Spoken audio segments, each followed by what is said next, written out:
Waalaikumsalam warahmatullahi wabarakatuh. Alhamdulillahirabbil alamin wassalatu wassalamu ala asrofil anbiya'i wal mursalin sayyidina Muhammadin wa ala alihi wa sahbihi amma ba'd. Alhamdulillahilladzi hadana li hadza wa ma kunna linahtadiya laula an hadana Allah. Asyhadu an la ilaha illallah wa asyhadu anna Muhammadan abduhu wa rasuluh la nabiyya ba'dah. Kita bersyukur kepada Allah Subhanahu wa taala karena pada hari ini di hari Jumat bertepatan pada tanggal 1 Rabiul Akhir tahun 1446 Hijriah. Atas izin Allah Subhanahu wa taala kita kembali dapat hadir di pengajian bulanan kita.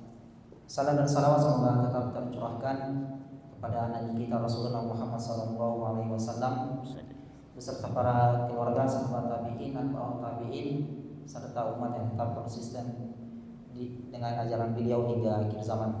Baik ibu-ibu sekalian yang insyaallah dirahmati Allah Subhanahu wa taala, mari kita memulai pengajian kita ini dengan membaca basmalah. Bismillahirrahmanirrahim. Selanjutnya untuk mengefisienkan waktu sambil ditunggu juga ibu-ibu yang lain, kita akan mendengarkan taujihat yang insyaallah akan disampaikan oleh Ustaz Haji Herman Hasim SPD MM.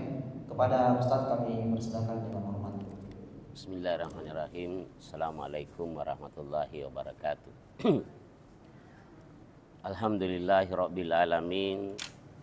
Wassalatu wassalamu ala Rasulillah wa ala alihi wa ashabihi ajmain wa man tabi'ahum bi ihsanin ila yaumiddin, amma ba'd. Ibu-ibu, cek saja. Ibu dan para ananda yang sama dimuliakan oleh Allah Subhanahu wa taala. Alhamdulillah kita bersyukur, memuja dan mengagungkan Allah. Di sore hari ini Allah Subhanahu wa taala mempertemukan kita dalam majelis-majelis ilmu. Semoga waktu yang sedikit ini yang kita manfaatkan untuk kebaikan kelak nanti akan menjadi pemberat timbangan amal kebaikan kita di yaumul akhir. Kemudian suatu ketika Imam Syafi'i rahimahullah berkata, apabila kalian di akhirat dimasukkan oleh Allah ke dalam surga, kemudian kalian tidak menemukan saya di surga, maka tolong sampaikan kepada Allah di mana dulu Syafi'i yang biasa duduk-duduk bersama kami dalam majelis-majelis ilmu. Jadi salah satu kenikmatan orang yang suka hadir dalam majelis-majelis seperti ini, kelak nanti di yaumul qiyamah kita akan diberikan kesempatan untuk saling memberi syafaat. Jadi ini salah satu manfaat kita duduk-duduk dalam majelis-majelis seperti ini, minimal kelak nanti di yaumul qiyamah waktu yang sedikit ini yang kita gunakan akan memperberat timbangan kebaikan kita nanti di sisi Allah Subhanahu wa taala. Baik ibu-ibu yang sama dimuliakan oleh Allah Subhanahu wa taala, tema yang kita angkat pada sore hari ini adalah amalan ringan pembuka jalan menuju surga. Jadi orang yang cerdas itu, ibu sekalian, adalah orang yang mampu memanfaatkan momen-momen tertentu di mana kita beramal sedikit dapat pahala banyak. Kemudian disebutkan di dalam Al-Quran suratul Kahfi ayat 110, faman kana yarju liqa'a rabbih falyamal amalan shalihan wala yusrik bi ibadati rabbih ahada. Barang siapa yang mengharapkan perjumpaan dengan Tuhannya, maka hendaklah dia mengerjakan amal soleh dan jangan mempersekutukan sesuatu di dalam beribadah kepada Tuhannya. Jadi salah satu syarat kita akan bertemu dengan Allah Subhanahu wa taala adalah memperbanyak amal soleh. Di mana disebutkan Bapak dan Ibu sekalian, pada saat perang Badar Nabi sallallahu alaihi wasallam, kata Jabir bin Abdullah, kami sedang duduk bersama dengan Nabi sallallahu alaihi wasallam di malam Badar. Kemudian muncul bulan purnama. Lalu Nabi berkata, kalian akan melihat wajah Allah sebagaimana kalian memandang bulan purnama ini. Jadi salah satu kenikmatan yang terbesar yang manusia akan rasakan, ibu sekalian, tak kala Allah Subhanahu wa taala menampakkan wajahnya yang asli, dan di situ kemudian kita akan memandang wajah Allah Subhanahu wa taala. Jadi Allah akan menampakkan wajahnya yang asli kelak nanti di yaumul qiyamah, kemudian kita akan memandang wajah Allah Subhanahu wa taala seperti memandang bulan purnama. Syaratnya untuk bisa memandang wajah Allah Subhanahu wa taala, yang pertama adalah beramal saleh, dan yang kedua jangan memperserikatkan sesuatu dengan Allah Subhanahu wa taala. Sebab banyak orang yang beramal, beribadah, tetapi dia terjebak dalam nilai-nilai kesyirikan. Masih banyak orang, ibu sekalian, yang masih meyakini kalau dia mau mengadakan pesta, dia mendatangi orang pintar, melihat hari baik. Dan ini hal yang berhubungan dengan perkara keyakinan. Jadi kata Nabi, barang siapa yang mendatangi paranormal, maka 40 hari 40 malam salatnya tidak akan diterima. Dan barang siapa yang membenarkan ucapannya paranormal itu, maka sungguh dia keluar dari agama Muhammad sallallahu alaihi wasallam. Sementara di antara kita kalau mau mengadakan pesta, masuk rumah baru, mau perpergian, selalu melihat hari baik. Padahal tidak ada yang mengetahui tentang keuntungan, demikian pula kemudaratan yang akan terjadi pada diri manusia, melainkan hanya Allah Subhanahu. Jadi waktu saya mengajar di Bulukumba, ada teman saya mau masuk rumah baru. Terus dia bilang sama saya bisa minta tolong Pak. Saya bilang, kenapa Bu? Saya mau adakan pengajian, saya mau masuk rumah baru. Saya bilang boleh. Kapan itu Bu? Dia bilang hari Ahad sebelum masuk waktu subuh. Saya lagi, jam berapa saya mesti ke rumah teh Bu? Nah, barusan ada majelis taklim saya isi, majelis taklim tengah malam. Jadi saya bilang, kenapa pilih hari itu? Kata orang pintar, itu hari baik Pak. Jadi jamaah sekalian, ada tetangga saya tukang beca. Waktu saya masih tinggal di Landak Baru.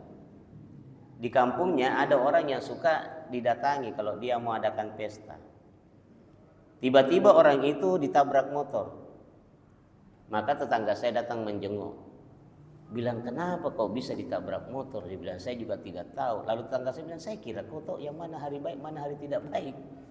Ya kan mestinya kan dia tidak kecelakaan Ibu ya. Kalau dia tahu mana hari baik dan mana hari tidak baik. Nah oleh karena itu, memiliki dasar keyakinan seperti ini sama dengan kita melakukan kesyirikan. Sebab kita menganggap ada kekuatan lain selain daripada Allah yang bisa mempengaruhi kita. Maka sekalipun kita rajin puasa Senin Kamis, rajin salat tahajud, beramal, bersedekah, kalau dasar keyakinan kita yang rusak, maka kita tidak akan bisa melihat wajah Allah kelak nanti di yaumul qiyamah. Dan bahayanya orang yang mati dalam memiliki kesyirikan, maka dia masuk ke dalam neraka khalidina fiha abada. Dia kekal di dalamnya untuk selama-lamanya. Tetapi kalau kita masuk dalam neraka hanya karena dosa-dosa kita selain daripada kesyirikan lebih besar daripada kebaikan-kebaikan kita, maka nanti kita akan transit di neraka. Kemudian setiap saat malaikat disuruh menyelam masuk ke dalam neraka, lalu dicari orang yang masih ada kalimat la ilaha illallah di dalam dadanya. Kemudian diangkat naik ke neraka lalu dimasukkan ke dalam surga.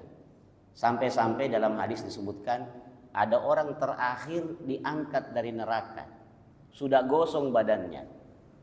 kemudian diangkat lalu dicuci dengan air kehidupan, lalu pada saat itu wajahnya masih tetap menghadap ke neraka. Lalu kata dia, ya Allah, alangkah indahnya andai kata wajah saya ini kasihan, jangan dikasih menghadap ke neraka, dikasih menghadap ke surga. Karena lama mak juga di neraka. Allah tersenyum karena Allah mengetahui apa keinginan hambanya. Begitu dihadapkan wajahnya ke surga, dia bilang, ya Allah, kasih dekat-dekat maka di surga, biar di halamannya. Allah kemudian tersenyum, kemudian dia didekatkan di halaman surga. Begitu dia sudah tiba di halaman surga, dia bilang, ya Allah, sekalian kasihan, kasih masuk maka ke dalam surga. Lalu Allah mengatakan, masuklah. Begitu dia masuk ke dalam surga, dia lompat keluar. Allah mengatakan, kenapa kamu lompat? Ya Allah, sudah penuh di dalam. Kata Allah, masih banyak, masih longgar di luar, silakan Anda masuk. Nah, oleh karena itu Bapak Ibu yang berbahagia, sekali lagi, sekalipun kita pendosa, tetapi kita terhindar dari perkara kesyirikan, maka kelak nanti kita transit di dalam neraka, kemudian kita akan dimasukkan ke dalam surga sampai batas waktu yang Allah Subhanahu wa taala tentukan kita di neraka. Yang penting kita jaga keyakinan kita jangan sampai terjebak pada nilai kesyirikan. Ini hal yang sederhana. Kadang-kadang masih terjebak kita dengan keyakinan-keyakinan. Maaf ini kalau ada ibu-ibu penjual, kalau ada malam-malam setelah maghrib mau beli pisau silet, mau beli jarum, mau beli garam, bilang tidak ada. Katanya tidak boleh kita menjual pisau silet, menjual jarum, menjual peniti, menjual garam kalau sudah maghrib. Ini membawa sial. Kesialan dan keberuntungan itu hanya milik Allah Subhanahu wa taala. Maka mari kita hindarkan diri kita dari keyakinan-keyakinan yang bisa merusak semua amalan-amalan kita. Nah, baik. Saya mau panggil bapak-bapak dan anak. Jadi saya fokus ke ibu-ibu nak, bukan berarti saya mengabaikan kita nak, karena ini pengajian ibu-ibu. Jadi ibu yang berbahagia, adapun amalan ringan pembuka jalan menuju surga disebutkan di dalam hadis bahwasanya ma min abadi muslimin yaqulu hina yusbihu wa hina yumsi thalatha marda. Tidaklah seorang hamba di pagi hari, demikian pula di petang hari, mengucapkan raditu billahi rabban wa bil islami dinan wa bi Muhammadin sallallahu alaihi wasallam, maka melainkan merupakan hak bagi Allah untuk meridainya pada hari kiamat. Jadi setelah selesai salat subuh, ibu-ibu sekalian, jangan kita melupakan zikir ini. Raditu billahi rabban wa bil islami dinan wa bi Muhammadin sallallahu alaihi wasallam nabiyyan. Aku reda Allah Tuhanku, Islam agamaku, dan Nabi Muhammad sallallahu alaihi wasallam sebagai nabiku. Dibaca 3 kali setelah selesai salat subuh dan dibaca 3 kali setelah selesai salat maghrib. Maka disebutkan Allah kelak nanti akan meredainya di yaumul kiamah. Jadi kalau Allah reda kepada kita, maka tidak ada satupun yang bisa menyulitkan kita. Amalan sederhana tetapi jalan mudah menuju surga. Jadi oleh karena itu sekali lagi ibu sekalian, jangan kita melupakan zikir ini di waktu pagi. Kemudian yang kedua disebutkan di dalam hadis, mangkara ayatul kursi dubura kulli salah, barang siapa yang membaca ayatul kursi setiap selesai salat, maka tidak ada yang dapat menghalanginya untuk masuk surga kecuali dia mati. Oleh karena itu setiap selesai salat 5 waktu, jangan kita melupakan membaca ayatul kursi. Jadi zikir setelah 5 waktu ibu yang berbahagia, yang jelas-jelas dasarnya yang pertama, begitu kita salam, kita mengucapkan istighfar 3 kali dalam posisi masih duduk tahiyat akhir. Setelah kita membaca istighfar 3 kali, baru kita boleh merubah posisi duduk kita. Entah itu duduk bersila atau duduk iftirasi, tetapi jangan bangkit dari tempat duduk kita dalam salat. Lalu kita membaca zikir Allahumma antas salam wa minkas salam tabarakta ya dzul jalali wal ikram, la ilaha illallah wahdahu la syarikalah, lahul mulkul hamdu wa huwa ala kulli syai'in qadir, Allahumma la mani'a lima ataita wa la mu'tiya lima manata wa la yanfa'u zal jaddi minkal jadd. La ilaha illallah wahdahu la syarika la lahul mulkul hamdu yuhyi wa yumiitu wa ala kulli syai'in qadir. La haula wa la quwata illa billah. La ilaha illallah wa la na'budu illa iyyah lahun ni'mata wa lahul fadlu wa lahul thanul hasan. La ilaha illallah mukhlishina lahu din walau karihal kafirun. Setelah itu kita membaca subhanallah 33 kali, alhamdulillah 33 kali, Allahu akbar 33 kali, lalu kita tutup dengan ucapan la ilaha illallah wahdahu la syarikalah lahul mulkul hamdu wa huwa ala kulli syai'in qadir. Membaca subhanallah ibu yang berbahagia boleh 10 kali. Jadi boleh kita baca subhanallah 10 kali, alhamdulillah 10 kali, Allahu akbar 10 kali. Nabi pernah mengerjakan itu.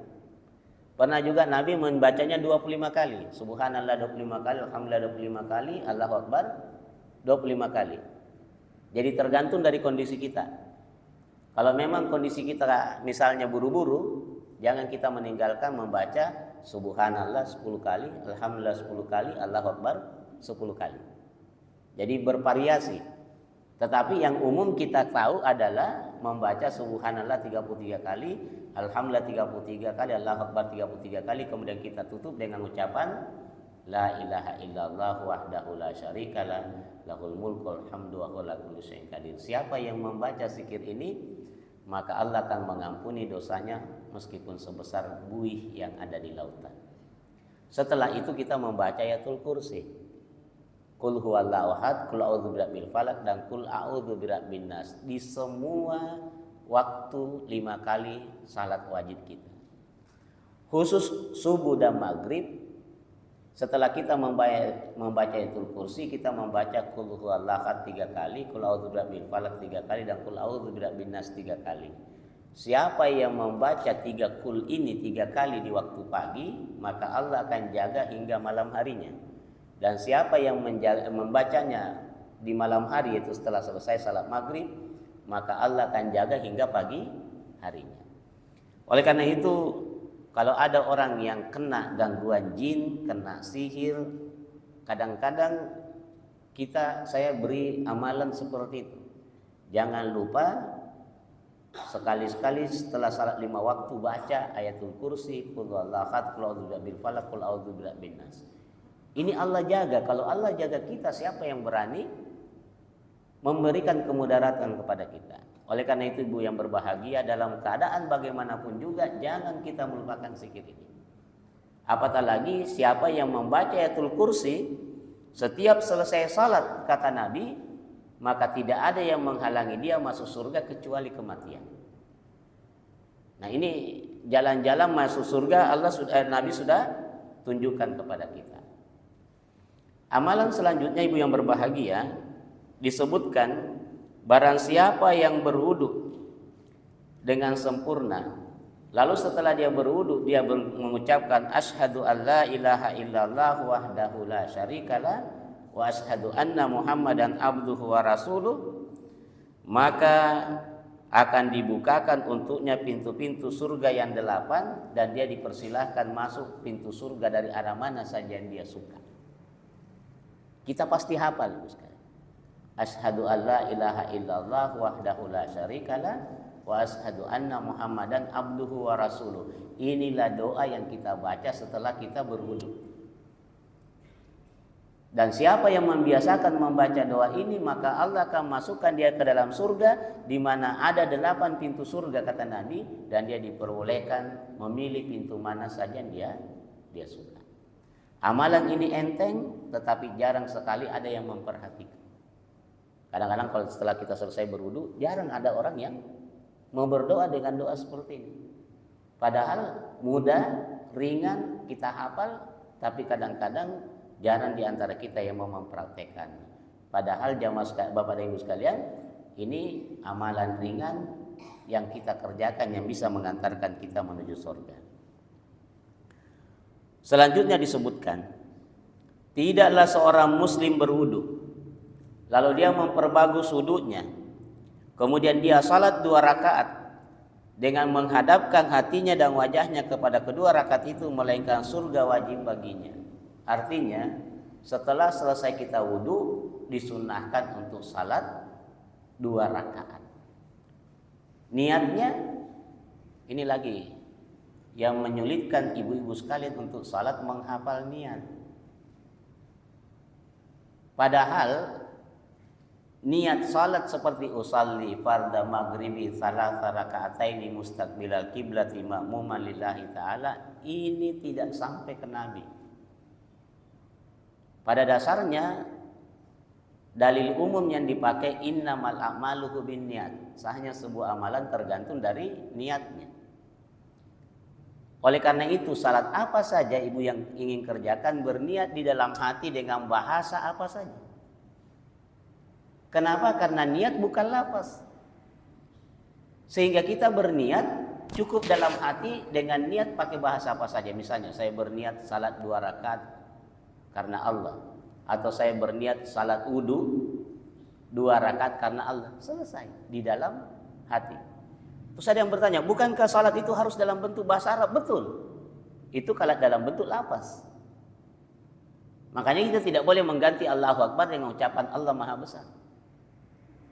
Karena dia lafaz dan sudah ditetapkan oleh Nabi tentang tata cara pelaksanaannya. Tetapi niat, semua ibadah kecuali niat haji dan umroh, ini memang niat haji dan umroh Nabi ajarkan lafaznya. Tetapi semua ibadah, baik niat puasa, niat salat, selalu kembali kepada dalil umum innamal a'maluhu binniyat. Contoh sederhana Bapak dan Ibu sekalian, tak kala Nabi sementara khutbah Jumat, ada laki-laki baru datang, langsung duduk. Lalu kata Nabi, berdiri, salat 2 rakaat. Lalu laki-laki itu berdiri melakukan salat 2 rakaat. Salat apa namanya Ibu sekalian? Orang mengenal salat tahiyatul, tapi itu bukan pemberian dari Nabi. Laki-laki itu berdiri. Lalu dia tidak bertanya kepada Nabi, ya Rasul apa niatnya? Dan Nabi juga tidak mengajarkan begini niatnya. Dia langsung saja berdiri salat 2 rakaat. Belakangan ulama memberi nama salat tahiyatul masjid. Nah, coba kira-kira apa niat laki-laki itu tak ada berdiri? Sementara rukun salat harus punya niat. Tidak sah salat tanpa niat.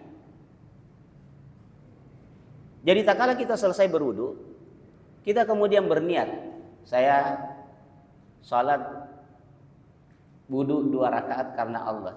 Dalam hati, selesai. Dan siapa yang berwudu kemudian dia salat 2 rakaat, maka Allah Subhanahu wa taala, kata Nabi, melainkan surga wajib baginya. Sehingga suatu ketika Bilal bin Rabah di subuh hari, Nabi bermimpi mendengarkan suara sendalnya Bilal di pintu surga.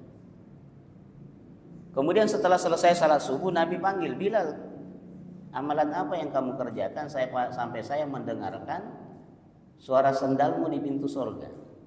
Kata Bilal, ya Rasulullah, saya itu kebiasaan setiap selesai berwudu saya salat 2 rakaat. Maka Nabi SAW mengatakan dalam hadis ini, tidaklah seorang muslim berwudu lalu dia baguskan wudunya, kemudian dia berdiri salat 2 rakaat dengan menghadapkan wajahnya dan hatinya kepada kedua rakaat itu, melainkan surga wajib baginya. Enteng Ibu sekalian. Tapi adakah di antara kita yang mau mengamalkan setiap berwudu dia salat 2 rakaat? Ya. Mungkin ada, tetapi jarang sekali ada orang yang mau mengamalkannya. Selanjutnya adalah pergi salat menuju masjid. Jadi tidaklah seseorang, kata Nabi, berikanlah kabar gembira bagi orang yang berjalan di dalam kegelapan menuju masjid, mereka akan mendapatkan cahaya yang sempurna pada hari kiamat. Nah, oleh karena itu kata Nabi, sebaik-baik salatnya perempuan di rumahnya. Dan sebaik-baik salatnya di rumahnya di dalam kamarnya. Tetapi jangan dilarang kalau ada perempuan yang mau salat berjamaah di masjid. Kenapa ibu sekalian? Karena ada amalan, ada pahala yang dijanjikan oleh Allah bagi orang yang berjalan kaki menuju masjid. Siapa yang berwudu sempurna di rumahnya, kemudian dia berjalan kaki menuju masjid, setiap langkahnya dihitung satu pahala dan menghapuskan satu dosa. Dan ada salat sunnah yang tidak bisa dikerjakan kecuali di masjid. Kata Nabi, siapa yang berwudu di rumahnya, kemudian dia salat subuh di masjid, lalu dia menanti waktu suruh, kemudian dia salat 2 rakaat, maka Allah akan maka pahalanya sama dengan haji dan umroh, sempurna. Dan ini hanya bisa dikerjakan di masjid.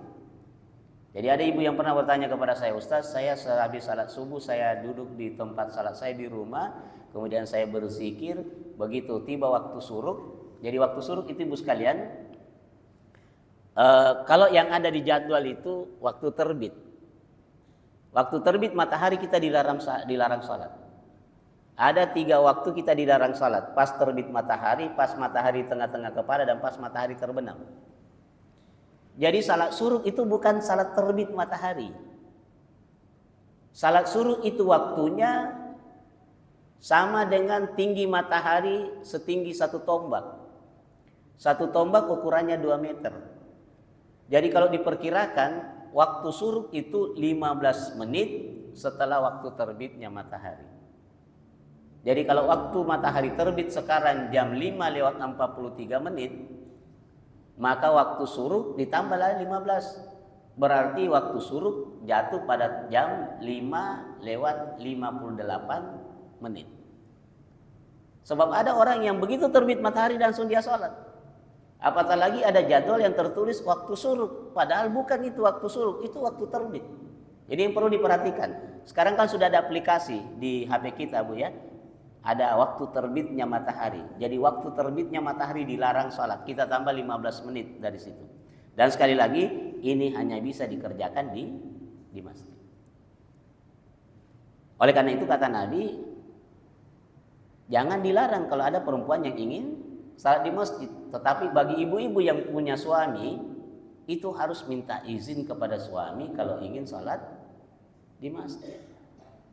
Tapi kadang-kadang ibu-ibu bilang, untuk apa izin? Ini kan ibadah. Maaf sekali. Begitu ibu menikah, maka ketaatan kita sudah beralih dari orang tua kita kepada suami. Jadi ketaatan ibu kepada suami, ini salah satu jalan mudah menuju surga. Kata Nabi, wanita itu kalau mau masuk surga, cukup dia jaga 3 hal saja. Pertama, jaga salat 5 waktunya, jaga puasa Ramadannya, kemudian taat kepada suaminya, lalu dia mati, suaminya reda kepadanya, maka dia dipersilahkan masuk pintu surga dari pintu mana saja dia suka. Enteng sekali ibu-ibu masuk surga ketimbang kita ini laki-laki. Kemudian Bapak dan Ibu sekalian, amalan ringan yang lain menuju surga kata Nabi, barang siapa yang menahan marahnya padahal dia mampu melampiaskannya, niscaya Allah akan memanggilnya pada hari kiamat di hadapan para malaikat sampai Allah memilihkan untuknya bidadari-bidadari yang dia suka. Ini bagi laki-laki.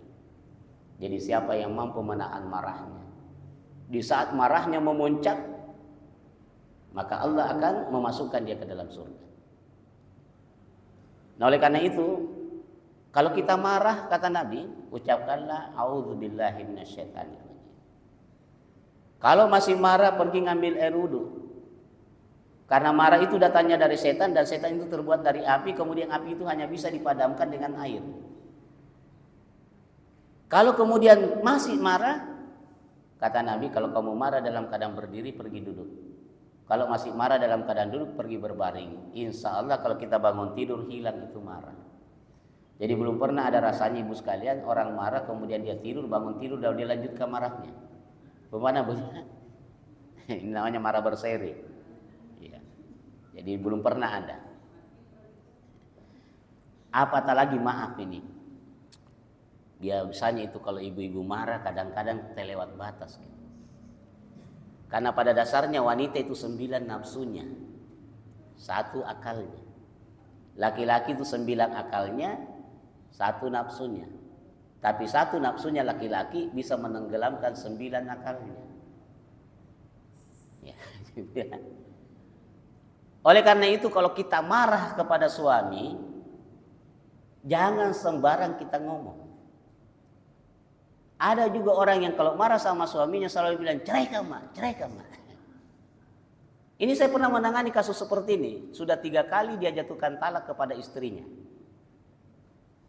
Hanya karena pasalnya seperti itu. Kenapa sampai 9 anaknya ibu? 9 anaknya. Saya nguruskan pernikahannya.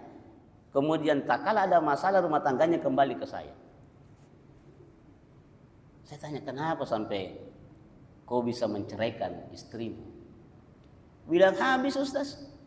Kok dia marah selalu bilang, ceraikan mak, ceraikan mak. Jadi tuli-tom di telinga aku. Iya. Jadi kata-kata iya itu sudah jatuh talak. Jadi saya minta maaf bu sekali, marah bagaimanapun juga jangan sekali-sekali bilang ceraikan mak, ceraikan mak. Sehingga suatu ketika ada seorang laki-laki bertengkar dengan istrinya di malam hari. Kata istrinya, ceraikan saya malam ini kalau kau laki-laki sejati. Kata suaminya, kau kira saya bukan laki-laki sejati, saya ceraikan kamu.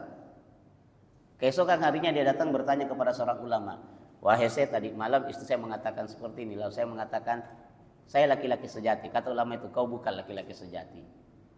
Sungguh laki-laki sejati itu adalah laki-laki yang mempertahankan kehidupan rumah tangganya. Maka mereka bercerai. Terus ada lagi satu kasus. Di malam hari suami istri bertengkar. Terus istrinya bilang, ceraikan saya malam ini. Kata suaminya, tidak baik dia menceraikan malam-malam, besok. Tapi biasa istri kalau dijawab seperti itu tambah jadi togi. Pokoknya ceraikan saya malam ini.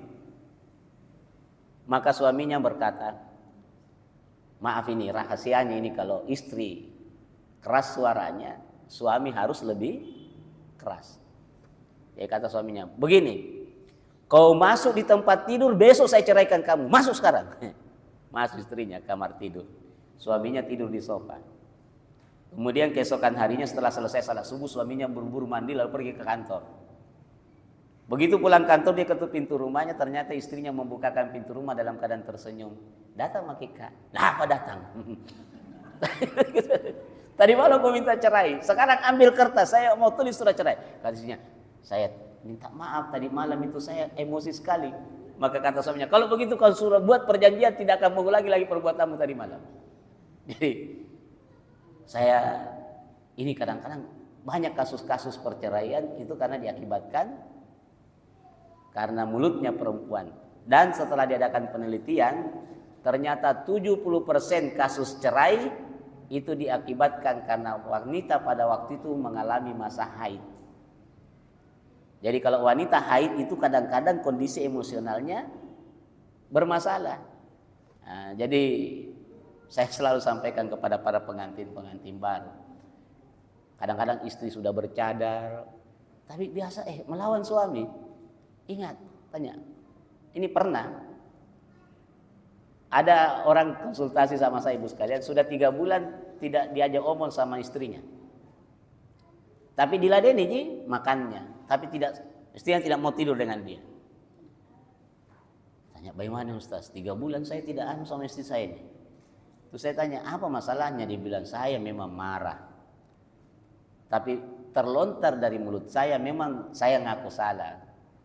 Dia bilang istrinya, dasar setan. Saya bilang, kenapa kau menikah dengan setan? Tapi dia bilang, biasa kadang-kadang lebih kasar dari itu saya ucapkan, tapi barusan ini marah. Mungkin karena dapat sertifikasi Ustaz, banyak uangnya. Selain itu kau bersangka buruk nilai sama istrimu. Sudah kau buat kesalahan, kau bersangka buruk lagi sama istrimu. Jadi saya tanya sama dia, berapa usianya istrimu sekarang? Dia bilang 45 tahun Ustaz. Saya tanya, kapan istrimu menafhaus? Dia bilang, baru 2 bulan yang lalu. Saya bilang, itu penyebab. Di saat wanita menafhaus, kondisi kejiwaannya bermasalah. Jadi kalau suami tidak memahami, maka rata-rata terjadi kasus perceraian. Jadi saya tanya, tapi kan kamu ngaku salah kan? Sudah, saya memang salah Ustaz. Sabar. Pokoknya tunggu sampai istrimu bisa baik sama kamu dan jangan ulangi lagi. Nanti telepon saya selanjutnya, sampai rinda menelpon-nelpon. Jadi itu ibu sekalian. Jadi ini hal yang sederhana. Jadi kalau kita marah, usahakan kendalikan ini mulut. Terutama suami. Kalau marah jangan selalu mengatakan, saya ceraikan kamu, saya ceraikan kamu. 3 kali dia ucapkan seperti itu, maka sudah jatuh talak 3, maka haram dia bercampur dengan istrinya. Sehingga banyak di antara jamaah kami yang kami terpaksa ceraikan. Karena ada yang sudah 7 kali katakan talak sama istrinya. Wah, sudah haram kau berhubungan dengan istrimu. Kecuali istrimu menikah lagi dan dia diceraikan oleh suaminya. Tapi bukan main-main bilang, sudah saya sudah jatuhkan talak 3 sama istriku. Tapi saya masih suka istriku, kawinin. Tapi jangan kau campuri. Lalu ceraikan. Tidak boleh seperti itu. Ini tidak boleh kita bermain-main dengan hukum. Kemudian ibu yang sama dimuliakan oleh Allah Subhanahu wa taala. Selanjutnya adalah menyingkirkan gangguan dari jalan. Jadi kata Nabi, waktu dia jalan-jalan menuju surga, ada dilihat laki-laki mondar-mandir di surga. Lalu kata Nabi, siapa itu wahai malaikat Jibril? Kata malaikat Jibril, dia adalah seorang laki-laki yang suka menyingkirkan sesuatu yang bisa mengganggu jalannya orang. Sehingga kata Nabi, siapa yang menyingkirkan duri dari jalan, maka Allah akan berterima kasih kepadanya, Allah akan masukkan dia ke dalam surga. Nah, ibu yang sama dimuliakan oleh Allah, bagaimana halnya kita-kita ini yang memasang polisi tidur di depan rumah kita? Adakah orang yang mendoakan kita kalau dia lewat di polisi tidur, ibu? Nah, sumpah-sumpahi ke orang. Sedangkan tidak nasumpahi ke orang, nah belum tentu kita selamat di hari kemudian. Apatah lagi kalau setiap hari nasumpah-sumpahi ke orang. Jadi pernah saya ceramah seperti ini di kompleks dosen Unhas di Antang. Di situ banyak sekali polisi tidur, bahkan banyak portal. Pas saya dipanggil pergi ceramah subuh, terus saya bahaslah tentang menyingkirkan duri dari jalan. Kebetulan ada Pak RW-nya, saya minta maaf ini Pak RW. Bagaimana halnya dengan orang yang memasang polisi tidur depan rumahnya? Sementara janji Allah, siapa yang menyingkirkan duri dari jalan, maka Allah akan berterima kasih kepadanya, Allah akan ampunkan dosanya, dan Allah akan masukkan dia ke dalam surga. Lalu setelah itu, ternyata jamaah masjid rame-rame pergi membongkar polisi tidur. Lalu ada pengurus masjid telepon saya, dia bilang, Ustaz, terima kasih banyak Ustaz, sudah ada 8 polisi tidur yang kita sudah bongkar. Jadi ini sederhana sebenarnya, tetapi menghalangi kita masuk ke dalam surga. Misalnya gini, pada waktu timbangan kebaikan kita dan timbangan keburukan kita ditimbang, tiba-tiba amalan kebaikan kita lebih berat daripada amalan keburukan kita. Lalu kita sudah bahagia. Tiba-tiba ada suara yang datang, masih ada yang belum ditimbang. Apanya? Polisi tidurnya. Begitu diletakkan polisi tidur di amalan keburukan kita, ternyata lebih berat amalan keburukan kita daripada amalan kebaikan kita. Maka Allah akan masukkan kita ke dalam neraka. Jadi ibu sekalian, ini sederhana tetapi cukup mengganggu kehidupan kita. Kemudian yang terakhir adalah, barang siapa yang Allah lindungi dari keburukan apa yang ada di antara kedua rahangnya dan keburukan di antara kedua pahanya, niscaya dia akan masuk surga. Jadi siapa yang dihalangi oleh Allah dari kejahatan kedua mulutnya. Maksudnya ibu sekalian, kadang-kadang ada tetangga bermasalah. Kita dengar, kemudian kita sampaikan kepada orang lain. Kata Nabi, siapa yang membuka aib saudaranya, maka Allah akan membukakan aibnya di dunia dan di akhirat sekalipun dia berada di dalam kamarnya. Sementara sebahagian di antara kita begitu berkumpul rata-rata kita suka menceritakan keburukan orang lain. Dan itu seperti indah sekali.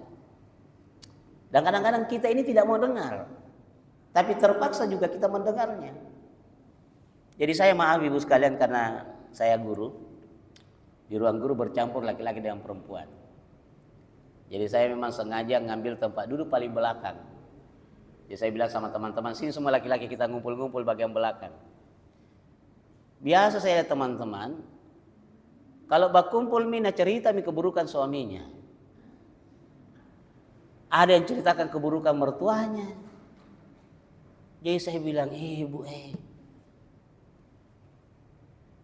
betul-betul pengkhianat di dalam kehidupan rumah tangga, sebab yang mengetahui keburukan suami istri itu adalah kita. Dan tak kalah keburukan kita sampai kepada orang lain dan yang menyampaikan adalah istri kita atau suami kita, maka kita merasa sangat dikhianati. Oke lah, hari ini kau menceritakan keburukan suamimu, tapi suatu ketika tak kalah, yang namanya manusia kadang-kadang terjadi clash, maka dia tidak akan menghormati kita. Kenapa ibu masih mau mendengarkan ceramah saya? Karena ibu tidak tahu keburukan saya. Andai kata ibu tahu celah dan keburukan saya, pasti ibu mengatakan, apa tuh Nabila itu ustaz di atas. Itu karena ibu tidak tahu kekurangan saya. Coba kalau istri saya buka kekurangan saya, begitu dia cerita, sambaran ustaz Nabila. Nah begini tonji di rumahnya paleknya. Tidak enak. Jadi jangan sekali-sekali menceritakan apa yang terjadi di rumah kita. Termasuk menceritakan kebaikan suami kita. Ingat ibu sekalian, ada penyakit yang bisa masuk melalui 2 pintu. Namanya penyakit ain. Penyakit ain ini nakal. Dia masuk lewat pintu kebaikan dan dia bisa masuk lewat pintu keburukan. Oleh karena itu saya minta maaf kepada ibu-ibu yang punya Facebook, yang punya WA, jangan dipasang foto suami istri. Karena tak kala ada orang yang memandang itu, maka ada 2 pandangan. Pertama, dia mungkin memuji kemesraan kita. Dan itu bisa kita kena ain. Atau dia bilang mengatakan, ngapa jalannya? Sudah, masuk penyakit ain. Makanya ada orang yang kita lihat bahagia sekali kehidupan rumah tangganya, tiba-tiba dia cerai. Kenapa? Karena dia kena penyakit ain. Oleh karena itu kalau kita ingin memuji seseorang, hendaklah kita memuji Allah dulu, baru kemudian kita puji orang lain. Ada salah seorang anak ustaz, tetangganya berkunjung ke rumahnya. Begitu ibu-ibu kalau lihat anak-anak yang gemuk-gemuk, pokoknya dia puji. Lalu ustaz itu bilang sama istrinya, Dek, beritahu itu ibu, berhenti memuji anak kita, nanti anak kita kena ain. Tapi karena dasar ibu muda, dia takut tetangganya tersinggung, dia biarkan saja. Di malam hari anaknya panas tinggi. Suaminya bilang, apa sih saya bilang toh, Dek? Jadi bagaimana jalan keluarnya ibu sekalian kalau kita tahu orang yang menyebabkan anak kita atau kita kena penyakit ain, lalu suaminya bilang, ambil air, suruh ibu itu berwudu. Jadi diambilkan air kemasan, ibu itu disuruh berwudu. Kemudian sisa wudu itu, sisa air itu dibawa pulang lalu dimandikan ke anak itu. Dan itu pernah terjadi di zaman Nabi. Ada salah seorang sahabat mandi bersama di sumur umum. Tiba-tiba dia buka baju putih sekali kulitnya sahabat itu. Lalu ada sahabat yang memuji, Masya Allah, dia ini ada masalah, putih sekali kau punya kulit. Padahal dia sudah janjian bersama dengan Nabi mau pergi. Begitu ditanya anaknya, kenapa bapakmu tidak datang? Bapakku sakit. Kenapa bisa tiba-tiba jatuh sakit? Dia bilang tadi waktu mandi dia ditegur oleh salah seorang sahabat. Maka Nabi berkata kepada orang tersebut, kamu hampir membunuh saudara. Oleh karena itu kalau kita ingin memuji orang, hendaklah kita memuji Allah Subhanahu wa taala. Ibu tahu itu penyanyi yang suka joget-joget gila itu, siapa? Kaisar, ya? Caesar ya, ya? Dia kan pernah pergi ke Perancis sama Indadari, sama istrinya. Terus kemudian dia pulang ke Indonesia, diliput perjalanannya. Pada saat diliput perjalanannya, ada 2 pandangan yang bisa masuk ke dalam. Pandangan suka atau pandangan kebencian. 3 bulan kemudian apa yang terjadi ibu sekalian? Cerai. Jadi hati-hati. Penyakit ain. Orang India bilang mata jahat. Jadi kalau ibu suka nonton film India, kadang-kadang bilang mata jahat. Dan memang ada. Namanya penyakit ain. Oleh karena itu, jangan suka membicarakan kebaikan keluarga kita kepada orang lain, apatah lagi membicarakan keburukan kita kepada orang lain, karena ada 2 pandangan manusia. Ada pandangan kebencian dan ada pandangan kekaguman. Dan ini bisa menyebabkan penyakit ain pada kita. Saya kira ini yang saya bisa sampaikan kepada ibu yang berbahagia. Semoga ada manfaatnya, dan kalau ada yang mau didiskusikan, ditanyakan, silahkan. Ya, demikian tadi yang disampaikan oleh Ustaz Haji Muhammad Hashim, SPDFM. Masih ada waktu, siapa tahu ada yang ingin ditanyakan dari ibu. Ya, silakan ibu.